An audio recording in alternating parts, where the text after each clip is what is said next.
just ethereal.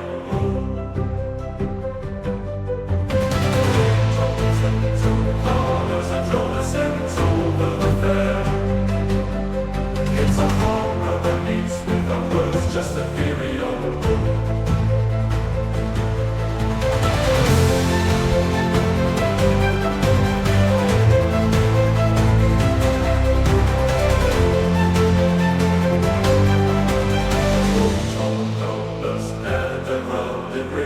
Supporting the aerial majesty, it's written with a painful motion, galloping shot. Was it your